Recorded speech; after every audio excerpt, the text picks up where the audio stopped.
Good example to all of you. We are still with sampling and sample.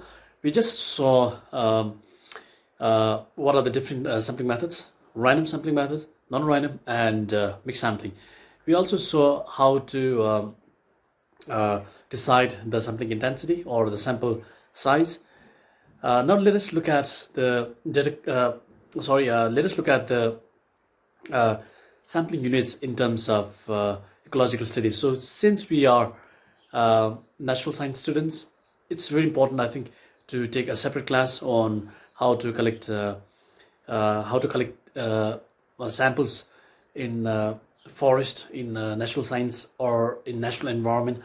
So for this, I've designed this separate lectures on sampling units in ecological studies.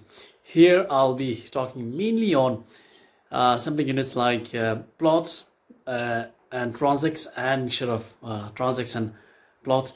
And lastly, I'll be touching briefly on how to collect data, or what are the sampling units that we usually use for major groups of animals or major groups of vertebrates like amphibians and reptiles, mammals, birds, and fishes. So let us look at to these sampling units in detail. Talking about sampling units, sampling units can be broadly categorized into fixed sample units, fixed area sample unit. Like, let's say, we have got square sample units, we have got circular sample units, we have got rectangular sampling units. We also see plots, circular plots, square plots, rectangular plots. So these are basically, they have a fixed area. We can take 10 meter by 10 meter, we can take 5 meter by 5 meter, we can take a circular plot of 12.62 meter. So that kind of unit which has fixed and determined area is one kind of a category of sampling units. Second one is plotless, where we do not have exactly the determined or the fixed area plot.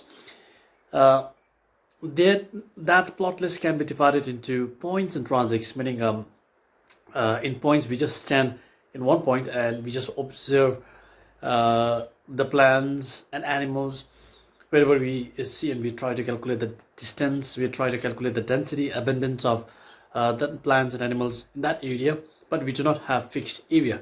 We just stand in that point, we take some time, we give some time interval, then we do the diversity distribution and abundance studies.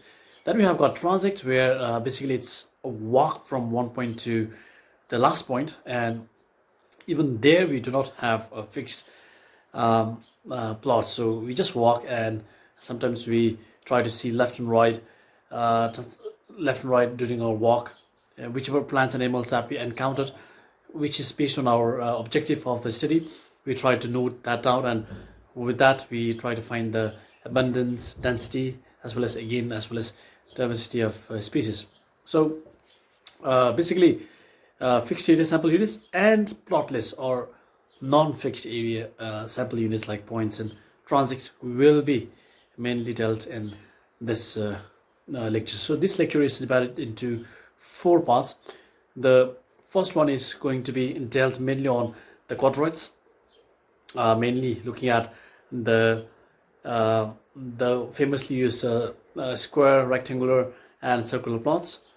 The second video presentation is going to be dealt with the transects. The third video presentation is going to be dealt with the mixture of transects and quadrat, and the fourth one is going to be dealt with the sampling units that we use in the major groups of vertebrates. So just to get back with the broad category of sampling units, let us look at the fixed area sample units firstly. Again, I'm just generalizing things right now. I'm not getting into specific details.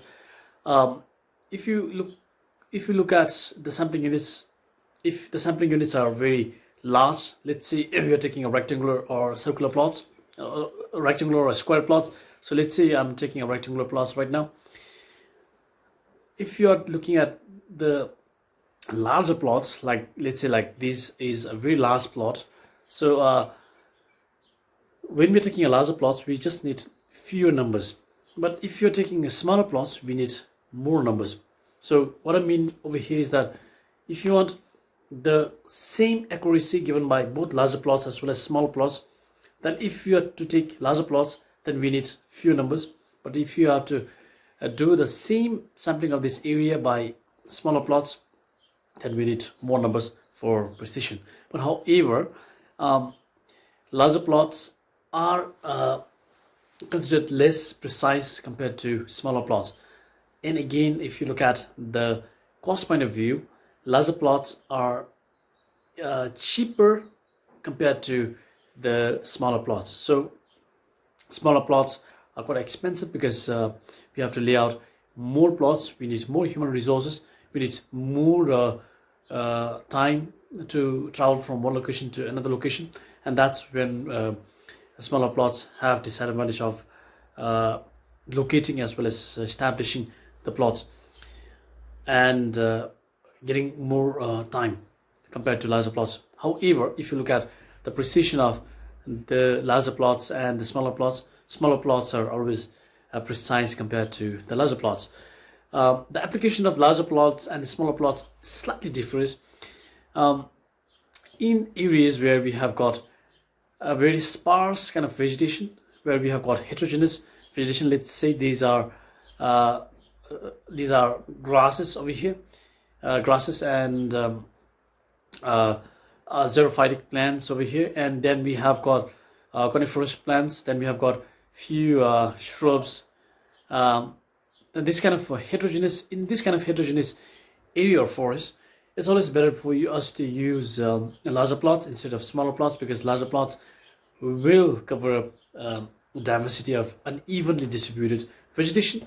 However, if the forest is evenly distributed, we do not see lots of heterogeneous population. If we have just similar species distributed in there, and if the species is not sparsely distributed, if the species are densely distributed, there it's recommended that we need or we use smaller plots. But generally speaking, smaller plots are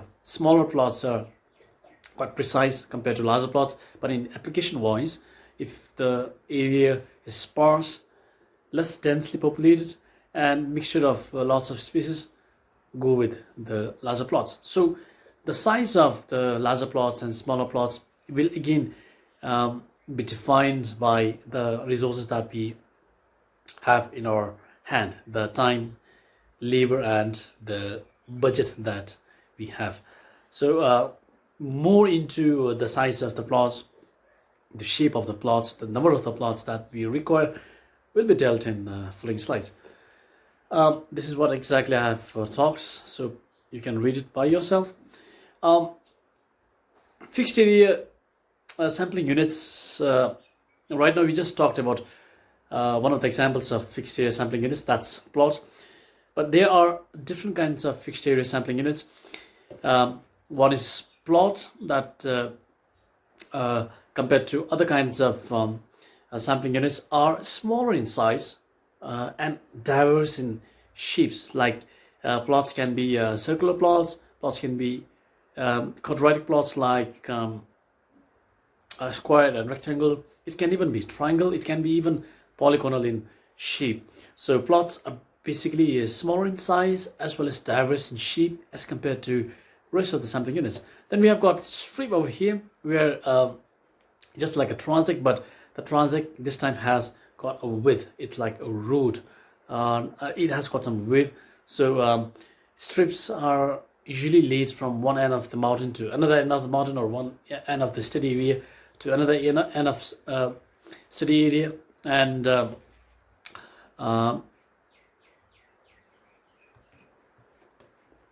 for example, if this is the study area, then if you have to lay out the strip looks like this one. So these are basically the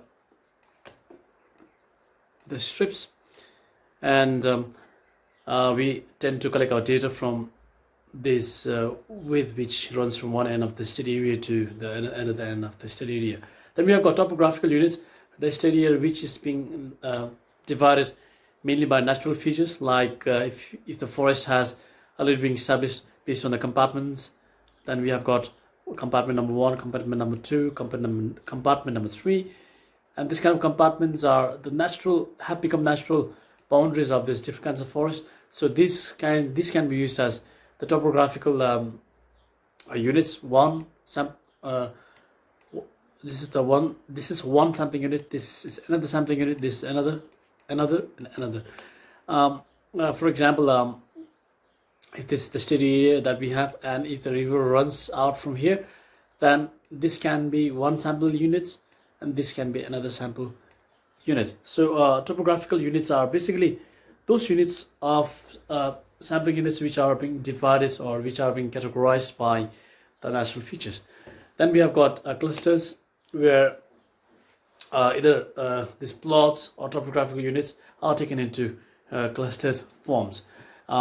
This we are going to slightly decide or discuss when we are looking at the plots, when we are looking at the circular plots that we have used in our national forest inventory in Bhutan recently. The circular plots are actually clustered, and they are also known as circular cluster plots.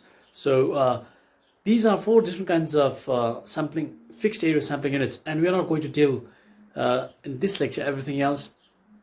We're just going to deal with the plots in this lecture. And strips, topographical units and clusters, please, if you're interested, you can see by yourself. So let us just discuss with the plots. So like I said, plots are smaller sized fixed area sampling units which are diverse in shape. Like we have square, we have got rectangle, we have got a triangle, we have got different polygonal shape, and we have got circular. Basically, the most famous plots that are being used around the globe are rectangular plots, square plots, and circular plots. So the plot size could vary from 0.1 hectare to even 1 hectare for a larger inventory like forest inventories and all. But for smaller inventories, we can go down to very smaller size plots like 20 centimeters by 20 centimeter or 1 meter by 1 meter. So that kind of plots can be reduced or studied in smaller scale.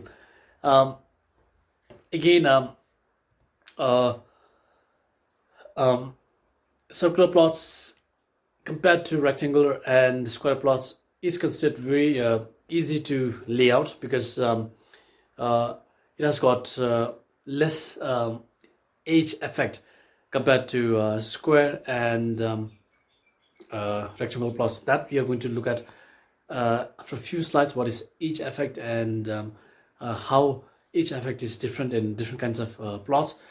In this slide, we just have to know that plots are of diverse shape and smaller in size. Smaller in area as compared to the rest of the fixed area sampling units.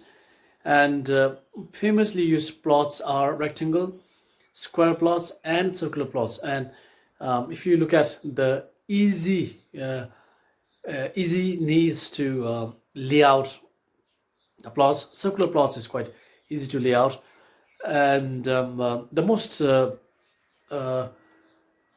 commonly adopted circular plots are 12.62 meter radius and 17.84 meter radius. So 12.62 meter radius circular plots are being practiced in our country for measuring or for counting or looking at the diversity of tree species. So that's mainly with plots. In this lecture again, you're not going to look at all the different kinds of plots that we have, but we're just going to look at the quadrats, specifically the square shaped quadrats and circular plots. So quadrats are basically kind kind of frame, or kind of like a shape that's being laid out with a specific area to sample community of vegetation, community of fauna, to see the diversity, density, and abundance, and even we can see the distribution of those species. Um, these are mainly used for plants, to sample plants, also used for slowly moving animals, for fast moving animals, for very rarely sighted cryptic animals. Uh, uh, Quadrats may not be very useful. So we'll be looking at the transect, which addresses this problem, and even for aquatic, for some aquatic organisms, quadrats can be used. It was discovered by, or it was developed by pioneer ecologists like Pound and Clemens between 1898 to 1900s, and the size of the quadrats may depend on uh, the organisms that are being sampled. For example, if you are sampling trees, we need larger quadrats. If you're sampling herbs, we need a smaller size of the quadrat. If you're looking at the shrubs, we need slightly larger than the quadrats of the herbs, but smaller than the quadrats of the trees. And if you're looking at the wildlife evidences and all, we again have to have a very larger size quadrats. So the size of the quadrats will be different based on the organisms that are being sampled, and there are different standards of quadrats shape and size, which we'll be again looking at in next slide. So just know that quadrats are different. Quadrats have different size depending on the organisms that are being sampled. So to lay out the quadrat, basically what we need to do is we need to have the study area for our research. Then that study area we subdivide into smaller study area or sub areas based on the characteristics, visible characteristics, like for example forest types, the kind of settlements that city has, or natural features that will divide that city, like disturbed side, undisturbed side. That kind of sub areas can be made from the city area. That is known as strata. We can make strata, and though in those strata, let's say these are the small stratas that we have made, and in those strata we can lay out our quadrats proportionately, or depending upon the number of quadrats that you may need to lay out in your city, and these are basically called as stratified.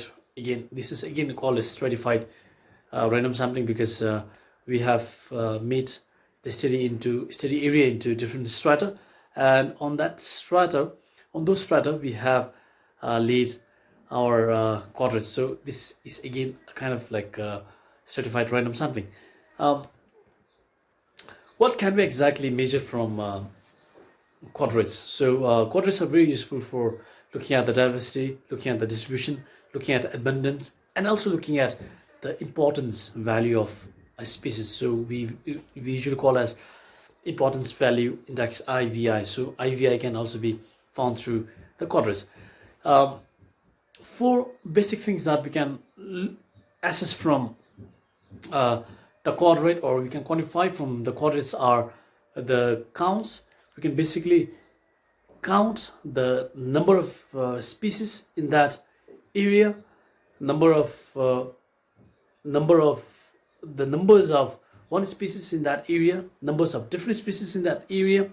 That's basically count. We can have cover. We can lay out quadrat, and quadrat, and in that quadrat we can basically see whether species A is occupying around 60% or 30%, or whatever the percent may be. what percentage of the quadrant is being occupied by that species. So percent cover or percent area of the quadrant occupied by a plant species. We can find density. So we already have count over here. The density is basically what is the count of that species in that quadrant divided by the area of that quadrant. So for example, if the area of this quadrant is 2 meter by 2 meter, so that's basically 4 meter square. So if we have found around the number of counts is, for, let's say for species A we have counted 15. So density is basically 15 divided by 4 meter square. So basically count divided by the number of count divided by the unit area, and frequency is basically the proportion of quadrats sampled in which the species is present. So we must have let's say we must have used around 60 to 70 quadrats in our study area, and in those study area in how many quadrats did our species A occurred. So that's the frequency of species A in the study area. So as we go on, the examples will make it clear. So abundance or the count. So we're basically counting is the total number of species, total number of individual of species, let's say I. So species I is basic, abundance is basically we are counting the total number of species I. Cover is basically the total percent of species I. Like I said, in that quadrant, if it is like around like 60%, so 60% of I is basically what the cover of I is. Then density. So we already have abundance over here, the total number of individual species. So we just have to divide by the area. So the example that we referred was 15 divided by 4 was the example that we had. The frequency is basically number of quadrats with the species I. So whichever quadrats that we found species I in, and total number of quadrats sampled. So for example, in 60 quadrats that we have used, we must have found species I in 40 number of quadrats, and in 20 we did not find. So 40 is the quadrats, 40 is the number of quadrats, that's where the species I was found. So 40 divided by 60 is what frequency of I is all about. And then we try to find relative of all these three. So relative cover is basically the cover of species I divided by the total plant cover.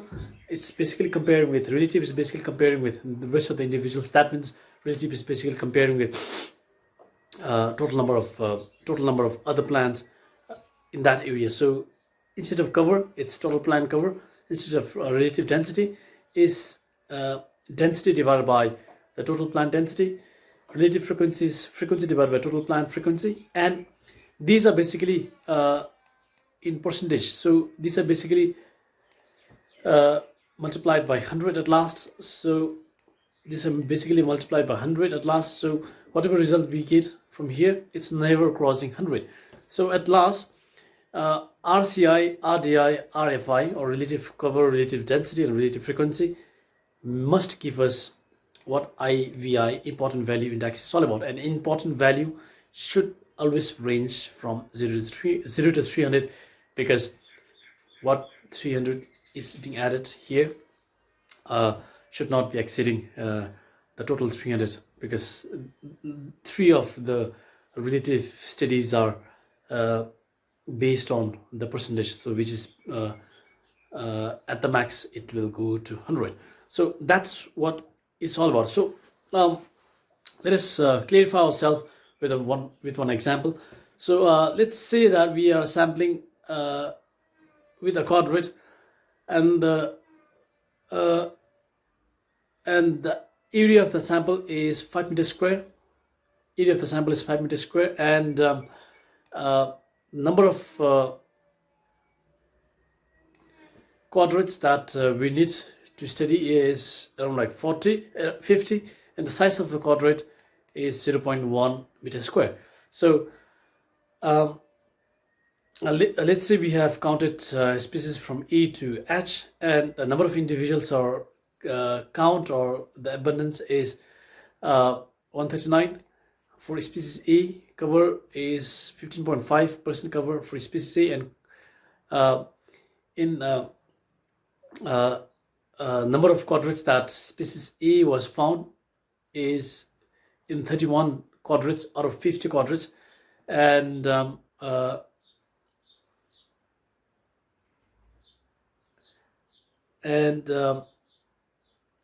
these are all the species. So if you are totaling, or if you're summing up all the individual species, all the counts of the species from A to H, we are getting 281. That's a total.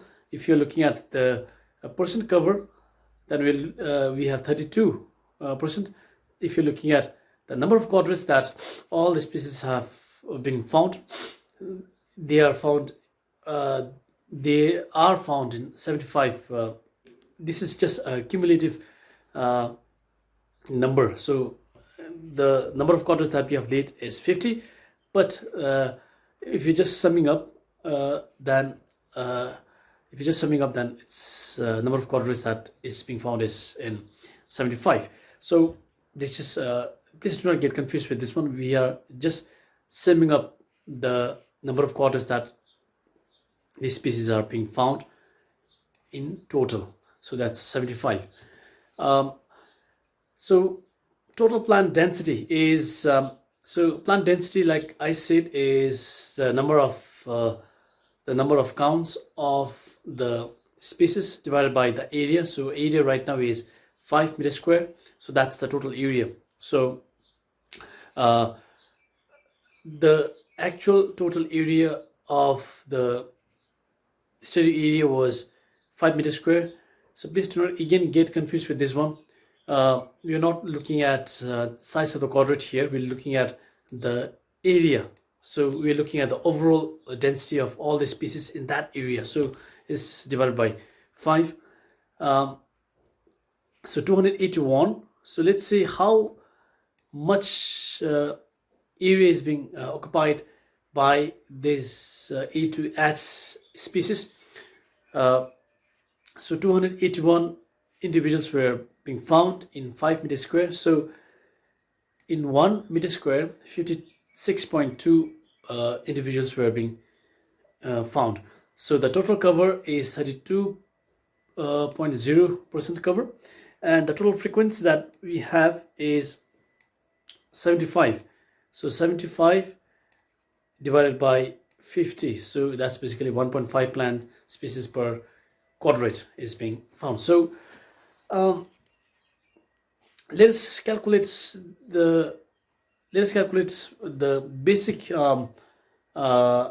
cover density frequency, then relative of those parameters, and at last important value index for species A. Just for an example, so mean cover is percent cover by species A is 15.5 divided by the number of quadrats.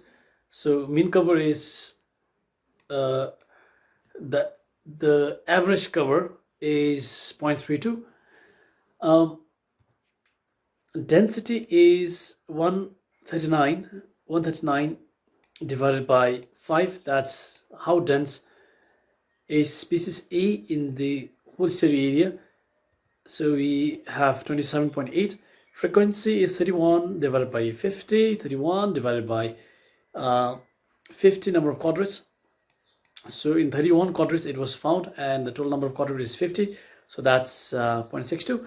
And if you look at the relative, 15.5 is the cover over here.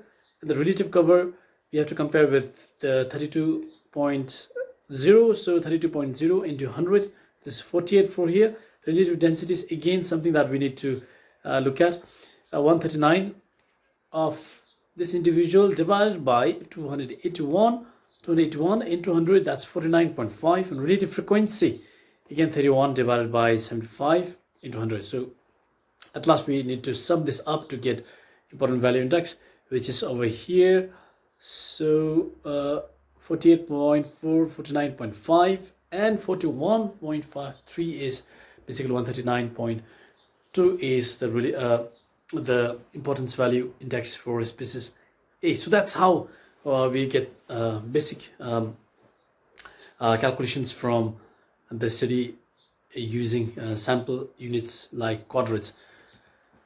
What can or what should be the size of the quadrats? So again, the size of the quadrats depend on the kind of layer that we are sampling or the kind of vegetation that we are sampling. So for Moses, we need slightly smaller quadrat size, 10 into 10 centimeter, because it's very Moses are very small in size, and 10 centimeter by 10 centimeter should be okay. For herbs, 31.6 by 31.6. These are not herbs that are being found in forest, but the general kind of herb that are quite standalone, that are in the herbaceous vegetation. So these herbaceous are basically 31.6 to 31.6 centimeters square. But herbs, those are found in forest floor, are basically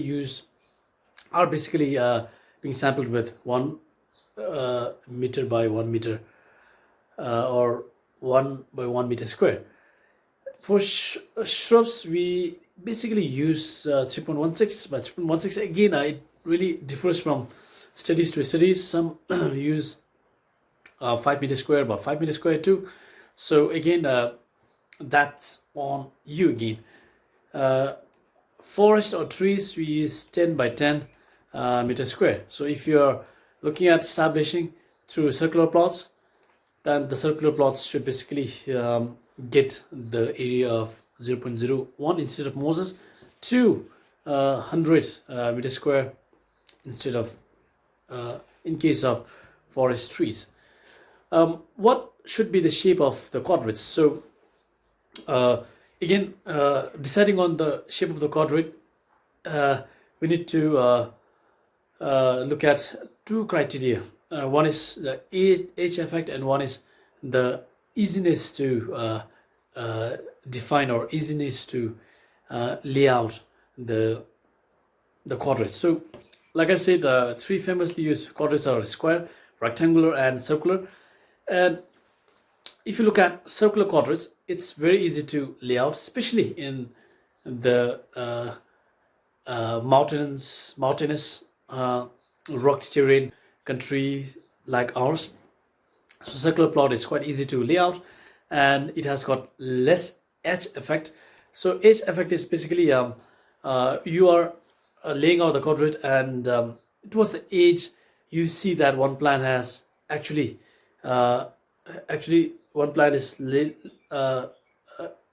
plant is touching the edge of that quadrat. So whether to count in or whether to not count that tree or species is quite tiresome.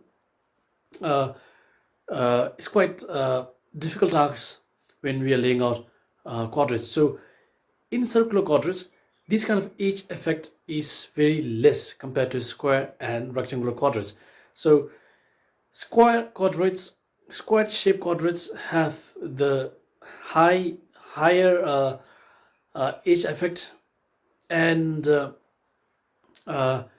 rectangular quadrats have slightly lesser edge effect as compared to the square shaped quadrats, because when we look at rectangular quadrats, the interior area as compared to the exterior area or exterior perimeter compared to the interior perimeter, is the ratio is quite less in terms of rectangular quadrats as compared to square quadrats. Square quadrats have slightly higher exterior to interior perimeter ratio. So edge effect is the main thing that we need to consider over here, is that edge effect in terms of circular quadrats is less, or you can see the least from the three quadrats, and it's very easy for us to lay out the circular quadrats compared to square and rectangular quadrats. But however, in terms of dense plant communities, it may be quite hard for us to lay out a perfect square quadrats. So in that case, square quadrats are usually easy because you can always take the depths even from measuring depths, or we can always take our thread that we need to lay out the circular quadrats through even the dense forest. And similarly with rectangular quadrats, we can also move in through the dense forest very easily. But as compared to square quadrats, rectangular quadrats have slightly more advantage in terms of the linear area that it covers. So square quadrats may cover perfectly a square shape of that area, but rectangular quadrats may cover slightly more linear distance on the ground. So this is one advantage of the rectangular quadrats as compared to the square quadrats. But main thing that we need to look at when we are choosing the shape of the quadrant is that whether it's having a less edge effect or not, and whether it is easy to define or easy to lay out or not. So that's on the circular, that's on the quadrats. And let us now look at specific example that was being used in National Forest Inventory in Bhutan.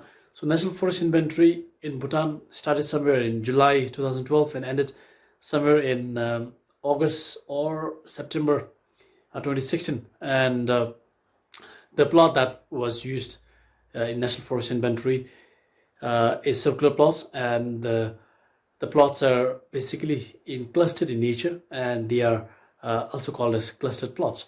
So let us look at how circular plots was being used in the National Forest Inventory. So the design of the plot or the plot layout is in this way. So we have got three kinds of plots. First one is the elbow plot. That's the plot that's in center. Then we have got north plot. Then we have got east plot. So all these plots have the radius of 25 meters. 25. And this is also 25. And this is also 25 meters externally. And so if they have got 25 meters radius and the 25 meter radius over here, then the distance between the center of two plots are basically 50 meters. So that's something that we need to know. And all this 25 meter radius is the most external distance of the plot, and that's being used for the wildlife evidence that we can cite. But however, please know that for now we have got three kinds of plots. We have got elbow plot, we have got north plot, and we had east plot. In the elbow plot has firstly wildlife evidence. Whatever wildlife evidence that we cite from the center to 25 meter radius, we need to note that wildlife evidence. So that's also known as wildlife evidence plot. Second plot is 12.62 meter plot, that's known as measure plot. Here we basically count trees and shrubs. So trees are counted basically looking at the diameter. So if the diameter is more than 10 centimeters, so we consider that as tree, and all the trees that are present from the center to 12.62 are being counted, and the tree diameter is being noted, and the height of the tree is being noted, the canopy density, and everything is being noted in this area. Also, shrubs are also being taken into account. So shrubs are basically those woody species having less than 5 meter height. So woody species having 5 meter height are also taken into account. the diameter of those woody species are being taken, and all other characteristics of those trees are being noted. So in following slides, those specific properties or those specific parameters of this species are being noted, so you can refer those slides. The next one is we have got regeneration plot that is from 3.57 meter. So this is called regeneration plot. In regeneration plot, what we do notice, we note the saplings. So saplings are basically 5 centimeter to 10 centimeter species. These are taken into sapling. So those species having more than 5 centimeter to less than 10 centimeter in DBH are usually noted with their height, their DBH, and rest of the characteristics which you'll find in following slides. You take note of those characteristics. But what happens to those which are less than 5 centimeters? So also those species which are less than 5 centimeter are also being counted within the 3.57 meter radius. So only the number is being counted for those which are having DBH less than 5 centimeter. Then lastly, we have 0.57 meter herb plot. Here we basically count all the herbs. This is north and east plots. So north and east plots are basically same as the elbow plot, but it is missing, or these plots are missing regeneration plot, 3.57 meter plot, and herb plot, which is 0.57 meters. So basically what we count here is we count tree, we count shrub, and we note down the wildlife evidence. So these are basically north and east plots. One more thing about elbow plot is that it takes into account of carbon sample collection. So if someone of you are thinking of doing your studies in carbon studies and carbon sampling study, or carbon sequestration or carbon stock studies, you need to take into account that National Forest Inventory has also taken the carbon sample collection, so they should have the carbon data with them. So in the elbow plot, this is the center of the elbow plot, let's say. So they lay out 5 meters square by 5 meters square square plots, 1 meter by 1 meter square plots, 20 centimeter by 20 centimeter, and 10 centimeter by 10 centimeter for the carbon study. So for 5 meters square, they take up the details of shrub, DBH, height of the shrub. Then for 1 meter square by 1 meter square, they count the herbs, they take the number of individuals in that, of the species in that area, 1 meter square area, and in 20 centimeter square, that's over here, they take all the leaf litter. So basically whatever is in the 20 centimeter by 20 centimeter plot, they collect all the leaf litter, above ground leaf litter, and they put it in the plastic, and they take for analysis to see the carbon. And in case of herb, they do not take all the species, they do not uproot, it's non-destructive. However, they count the number of species, and they take the readings, or they take the recordings of the species. In the centermost, which is 10 centimeters square, they take the soil data. So you must have seen soil auger in your geology classes. So 0 to 10 depth, 10 to 20 depth, and 20 to 30 depth centimeter are being taken at 3 levels to study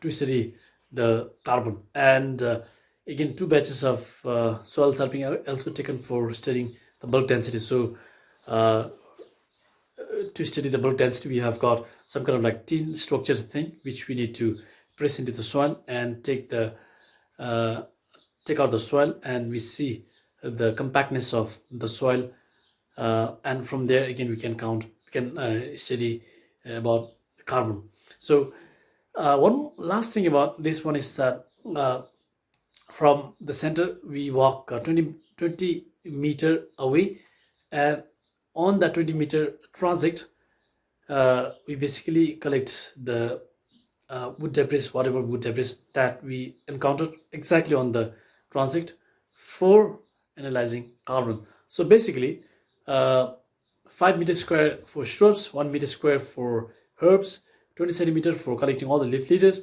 then 10 centimeter for collecting soil sample, specifically to look at the carbon storage and bulk density, and at last a walk 20-meter transit to collect the wood debris. Again, that will be helping us to calculate the carbon. These are whatever things that I have said. Please read in detail if you want to know in detail what are the things that are being taken. And the last thing that I forgot to mention is that from the center of the elbow plot to north plot, and from elbow plot to the east plot, the transit of 50 meters is being walked. Again, on this transit we collect the data of coarse wood debris, where if very big log is being fallen on the transit, we try to note down the thick and diameter, thin and diameter and mid diameter of that fallen logs. And if it is less than this is for less than 10 centimeter 10 centimeter fallen logs. If we have got some kind of other logs and coarse wood debris, we basically take note of those. And we're not looking at those things which are outside the transit. Even for elbow plot to east plot, the kind of recording that we do is basically same. So more than 10 centimeter, if you find more than 10 centimeter logs which are being fallen on the transit, so you basically take thick and diameter, thin and diameter, and the mid diameter, and rest of the again debris are being noted if they are lying perfectly on the transit. So that's what I was talking in the coarse wood debris. So large end, mid end, and small end in centimeter is being noted. So that's it with the quadrats, square, rectangular, and circular quadrats. And we also saw the circular quadrats that was being used in Bhutan for National Forest Inventory. Thank you so much.